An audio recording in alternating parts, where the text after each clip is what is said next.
الله وعلى آله وصحبه وسلم. I wanted to frame our conversation in a broader sense of our responsibility towards the child. The work that I do as a chaplain, over 20 years of service in our community, I've sat down now with I don't know how many tens of thousands of individuals one-on-one.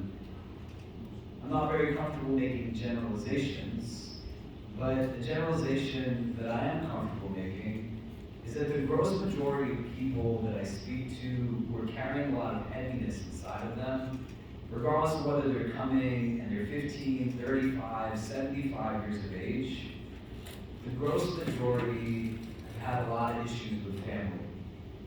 And they're in a place from a young age, their inner self has, as children, taken in adult emotions in ways that their child heart should never take them in.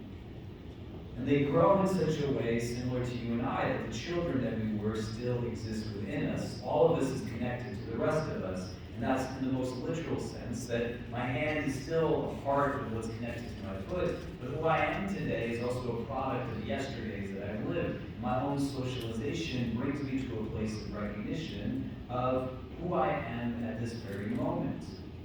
And so the frame that I would offer to you is one that understands in our tradition that our children's existence didn't begin from the moment that we held them in our hands. Unless we the Quranic covenant that's taken, am I not your Lord? Allah, with all of Adam's progeny, takes his covenant, and each one of us said, yes, we bear witness to this.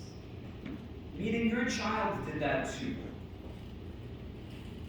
And when the hadith tells us that every child is born upon the most primordial state of existence, the fitra state, and then it's their parents that will bring them to other ways of existence.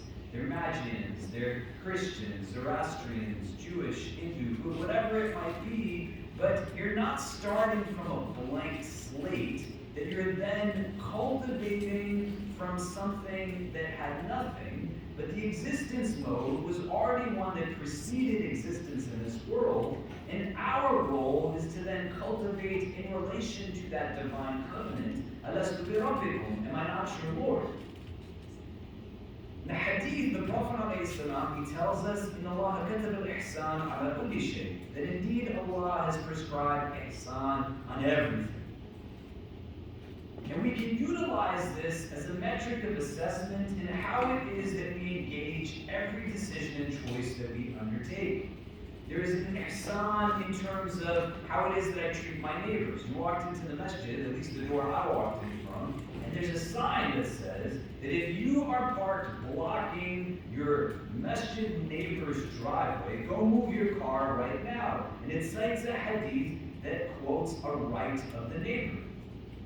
There are hadith that teach us how it is that we honor the rights of pretty much every part of creation. And if we look at even hadith that show us etiquette and ethic that the Prophet instructed us by in terms of animals that we were about to consume and we slaughter prior to, or the way that he admonished his companions who were mistreating even just ants that were coming out of the ground.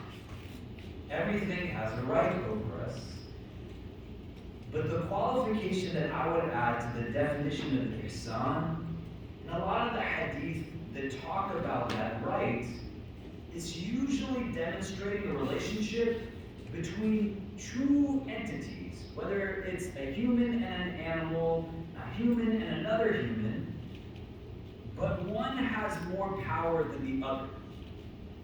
And the ihsan dynamic is coming from a recognition that the individual that has more power is doing right by the one that has less power.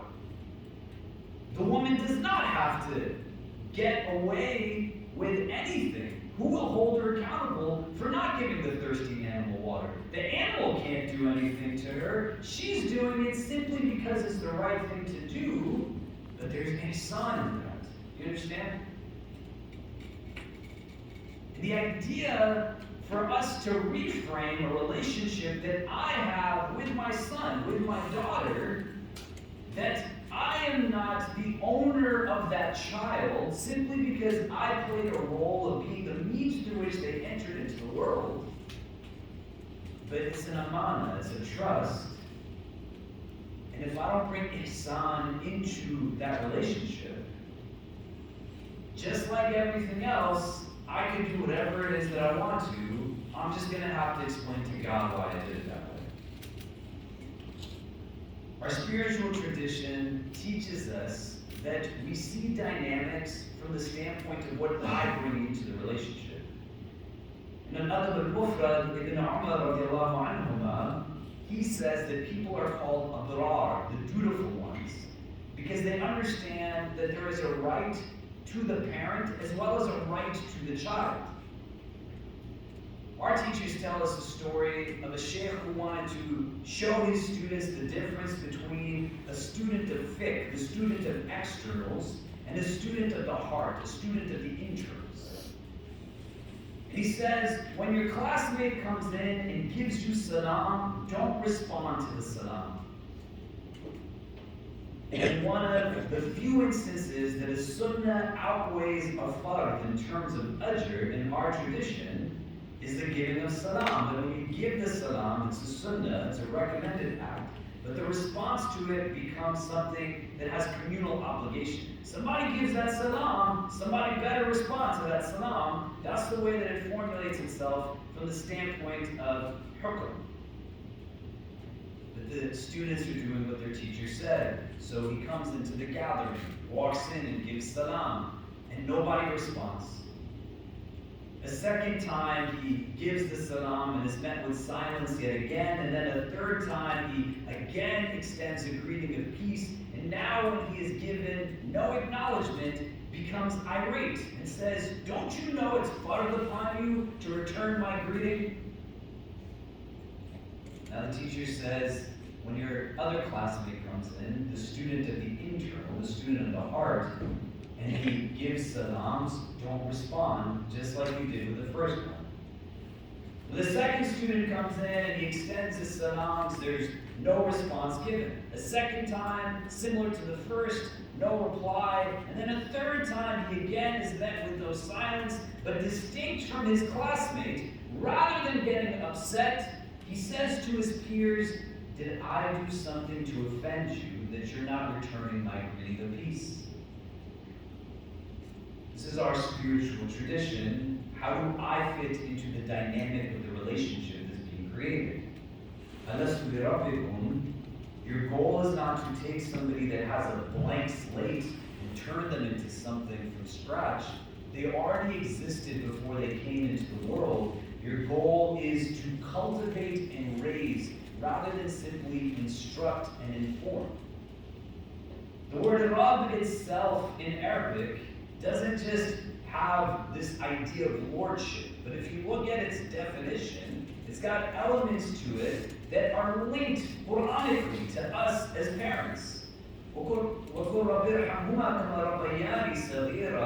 That be merciful to them as they did nurture me when I was a young person. It's got the same etymological root. When you look up the word Rabb, Rabb does not translate as Lord, but when you look it up, Rabb is Malik, the one who owns or possesses something.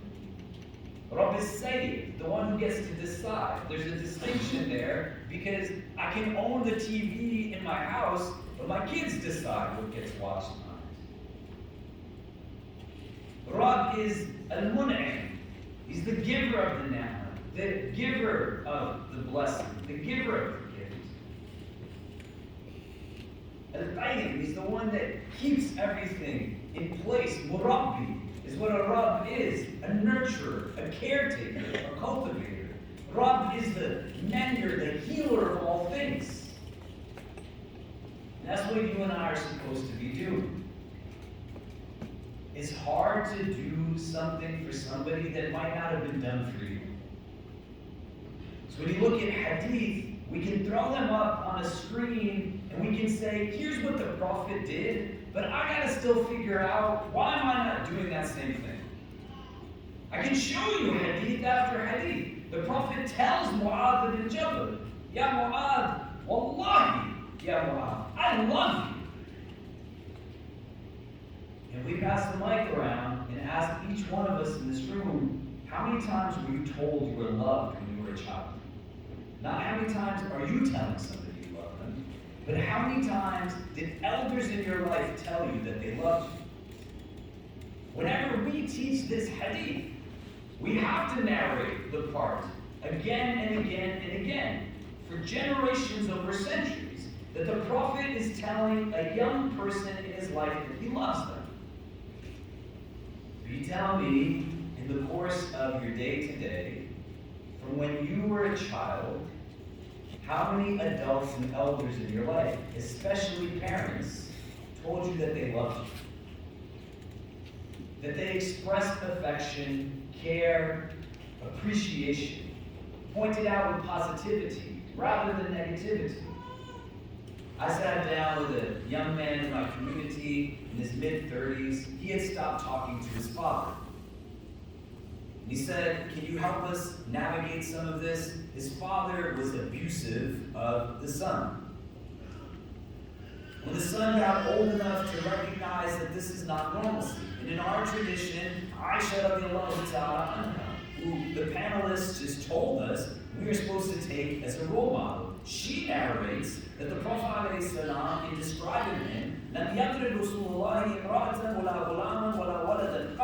the messenger of God never struck a woman or a servant or a child ever. How can a man who is sent as a mercy to the world be abusing children and women? May Allah protect us from this. So this young man is with me and his father who's in his 70s. And we're sitting, and the 30-something-year-old is recounting the upbringing he had with his father. And as he's describing how it was frustrating and difficult and challenging, emotional abuse, physical abuse, negligence, the 70-year-old man's face is turning red and getting flustered, and tears start to come from his eyes. And then he interrupts the middle of the conversation, and he says, "The way that I showed you I loved you was by hating you." And the 30-year-old man said to me, "What am I supposed to do with this?" I said, "Look, man, I will never justify a father hitting a child. But you said you want to understand how to fix this. So it's not a justification, but recognize that if your father was to validate the negligence you are saying that he showed to you, and apologize for the abuse, which he should do, he's going to have to unpack everything he told himself through dissonance when his own father used to hit him, and his own older brother used to hit him. And as a child, when he was growing up, and these caregivers who were supposed to exemplify this idea of being murabbi to a young person would abuse him in his own head when he had nobody to talk to about this, he would eventually land on a response that said, maybe the way they show me they care about me is by hitting me. Makes no sense. But what are you going to do when you're stuck in the middle of something that's terrible? And all around you, you talk to people and they say, this is just how our culture is. This is just the way that it goes. And so for years, whenever he had to face this harsh reality growing up, he just told himself, that's how they show me they care about me. If I said to you, God forbid, it didn't happen, but at a theoretical level, my grandfather hit my father, and my father then in turn hit me, some of you might empathize and say, that must be hard. And then I said, after all of that, that's why I hit my son. You would say, hold on, man, that doesn't make it okay. Sacred parenting in our tradition teaches us that we have a trust that's given to us, that we got to take care of all the stuff that we're holding inside, and not use children as an outlet for unhealthy expressions of this. Unless any one of you can stand up and tell me that it would be justifiable or pleasing to Allah that somebody who went through their own difficulty was then able to give it continuity. And I have to then think back in the prism of what my Prophet teaches me. In Allah kataba al-ihsan ala kulli shay, that indeed Allah has prescribed ihsan on everything. We want to get to a place where parenting is not reactive. How do I respond to screens? How do I respond to technology? How do I respond to contemporary issues? How do I respond to this or that? You got enough stuff that's making you exhausted, but to sit down and have a plan and a strategy that determines at an individual level what does success look like in your home. It's not going to look the same for every single person.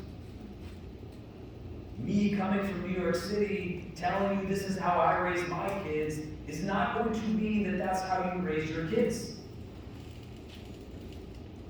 Where information is easily accessible doesn't give us then just generic guidelines that says at a particular level, this is how I navigate specificity of decisions. And when you have a hyper-legalized or hyper-creedal focus of religion, that is only engaged in the abstract and rote memorization, it removes a key variable of our religious tradition that is about accountability, hisab, that every choice is not just simply black and white and right and wrong. If I stood up here and said to you, the best way for you to raise your kids is to put them in an Islamic school, or to homeschool them, or to teach them and make them memorizers of the Quran, most of the companions did not memorize.